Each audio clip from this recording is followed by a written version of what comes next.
Sund ja tere hommikust, Evert! Tere hommikust! Tere hommikust! Evert, sa andsid natukese aja eest Kroonikale intervjuu, kus sa rääkisid oma 15 aastat tagasi juhtunud ahistamisloost. Ikka, mida sellisel puhul küsitakse, kui midagi koledat on kunagi juhtunud, siis miks sellega tullakse nii palju aastaid hiljem uuesti välja? Ma hakkan siis algusest peale, et ma tegelikult nagu ei tulnud sellega seal Kroonikas välja, et see lihtsalt nagu nopiti niimoodi aasta hiljem uuesti üles, et see oli kõik üks veel, ütleme, et nagu aastatagune Facebooki postitus peale ühte teist sellist lugu, mis oli siis avalikkuses on ja siis ma lihtsalt mõtlesin, et sellepärast nagu tullaksegi, et ma lugesin seda lugu ja ma tundsin, et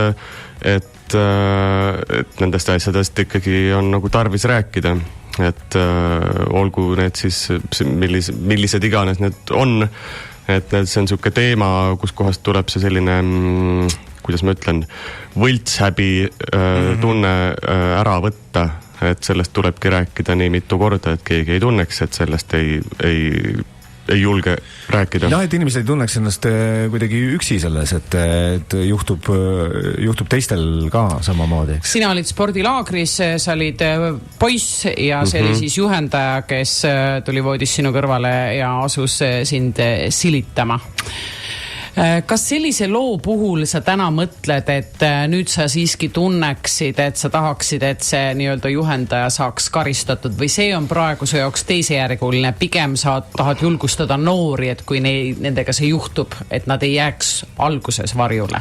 Pigem see ja nagu rõhutadagi neid erinevaid asju, mis tegelikult mida on võimalik teha, selles mõttes, et selle asemel, et seal kivistatuna lamada oleks võinud püsti karata ja lihtsalt täiest kõrist karjuma hakata, eks ju, et see on see asi, mida oleks pidanud tegema ja see on see, mida ma ütlen oma lastele. Aga kui sellest on nüüd 15 aastat möödas, ütle, kas see on sinu jaoks tegelikult lihtsalt üks mälestus või on see sinu jaoks mälestus, millele mõeldes sa saad ka praegu nagu haiget? Vaata, ma võib-olla saan nagu haiget, ma arvan, ma ju ei tea, ma ei ole seda kuskil niimoodi nagu täiesti kuskil psühholoogi juures nagu pilbasteks võtnud, eks ju.